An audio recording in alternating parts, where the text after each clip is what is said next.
అఖిల Bharatiya Vidyarthi Parishad ABVP 77 వసంతాలను నిందినటువంటి సందర్భంగా ఈ పాలమూరు నగరంలో వేలాది మంది కార్యకర్తలతోని భారీ లారీ నిర్వహించడం జరిగింది.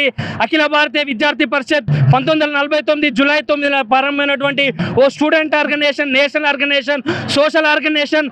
దేశంలో 77 వసంతాలను నిందినటువంటి సందర్భంగా దేశవ్యాప్తంగా కాశ్మీర్ నుంచి కన్యాకుమారి, అటక్ నుంచి కటక్ వరకు కూడా ఏబీవీపీ జాతీయ విద్యార్థి దినోత్సవాలు నిర్వహించడం జరుగుతుంది.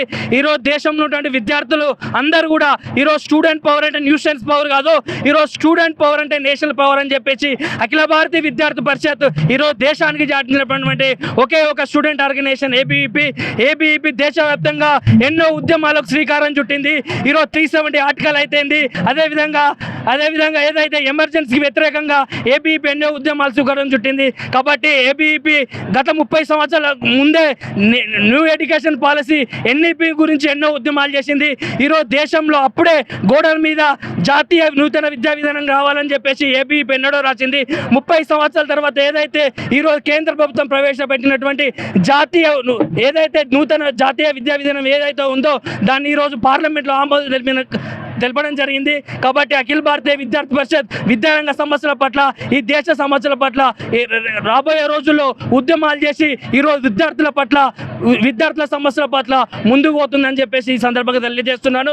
విష్ణువర్ధన్, ఏబీవీపీ తెలంగాణ ప్రాంత సహసంఘటన కార్యదర్శి. అయితే అఖిల భారతీయ విద్యార్థి పరిషత్ 77వ ఆవిర్భావ దినోత్సవ సందర్భంగా ఈరోజు పాలమూరు నగరంలో పెద్ద ఎత్తున ర్యాలీ నిర్వహించడం జరిగింది. ఈరోజు రాష్ట్రంలో చూసుకున్నట్టయితే 8,000 కోట్ల స్కాలర్షిప్లు గత 4 సంవత్సరాల నుంచి ఇప్పటి వరకు పెండింగ్లో ఉన్నాయి. అంతేకాదు పాలమూరు యూనివర్సిటీలో రెగ్యులర్ సెల్ఫ్ ఫైనాన్స్ కోర్సులు లేవు, రెగ్యులర్ ఫ్యాకల్టీ లేదు. ఈ విషయమై ఎన్నో ఉద్యమాలు చేసినప్పటికీ ఇప్పుడున్న కాంగ్రెస్ ప్రభుత్వం ఏమాత్రం స్పందించడం లేదు. గత ప్రభుత్వం ఉన్నప్పుడు పెద్ద ఎత్తున ఎన్నో ఉద్యమాలు చేసిన ఆ కాంగ్రెస్ ప్రభుత్వాన్ని ఉద్యమాలు చేసి ఎన్నికల్లో ఓడగొట్టడం జరిగింది. ఓడగొట్టిన ఇప్పుడున్న రేవంత్ రెడ్డి ఇప్పుడు ఏమాత్రం ఈ విద్యార్థుల గురించి ఆలోచిస్తలేడు. కనీసం ఈ పాలమూరు జిల్లా నుంచే ఒక ముఖ్యమంత్రి అయ్యిండు. ఆ ముఖ్యమంత్రి ఈ పాలమూరు జిల్లాను కనీసం పట్టించుకోవడం లేదు. అంతేకాదు పాలమూరు ఏదైతే వెనుకబడ్డది అని పాలమూరు అప్పట్లో చెప్పిర్రో ఇప్పుడు అదే రేవంత్ రెడ్డి ఈ జిల్లా నుండి ముఖ్యమంత్రి ఉండి ఇప్పుడు మొత్తానికి ఎన్నికినెట్టుతుండే ఈ జిల్లాను. కానీ ఏమాత్రం ఈ జిల్లా విషయంలో ఈ రేవంత్ రెడ్డి స్పందిస్తలేడని ఈరోజు ఈ రాష్ట్ర ప్రభుత్వానికి హెచ్చరిస్తూ ఉన్నాం. రాబోయే రోజులలో ఏదైతే పాలమూరు యూనివర్సిటీ ఉందో ఆ యూనివర్సిటీ పట్టించుకోవాలి, యూనివర్సిటీకి రావాలి, యూనివర్సిటీ ఎలాంటి సమస్యలు ఉన్నాయో విద్యార్థులు అడిగి తెలుసుకోవాలి, యూనివర్సిటీలో సమస్యలు తీర్చాలని ఈరోజు అఖిల భారతీయ విద్యార్థి పరిషత్ ఈ జాతీయ విద్యార్థి దినోత్సవం నుంచి హెచ్చరిస్తూ ఉంది రేవంత్ రెడ్డికి. ధన్యవాదాలు. నా పేరు Naresh Teja, ABVP state joint secretary. Akhil Bharatiya Vidyarthi Parishad ABVP Palamuru శాఖ ఆధ్వర్యంలో జాతీయ విద్యార్థి దినోత్సవాన్ని పురస్కరించుకొని వేలాది మంది విద్యార్థులతో పాలమూరు నగరం ఒడ్డిన మహార్యాలీ నిర్వహించడం జరిగింది. అదేవిధంగా రాష్ట్ర ప్రభుత్వం కొత్తగా ఏర్పడి ఏడాదిన్నర గడుస్తూ ఉన్నా కూడా ఇంతవరకు ఇచ్చిన హామీలను ఎందుకు నిర్వహిస్తలే అని చెప్పి ఏబీవీపీ ప్రశ్నిస్తూ ఉంది.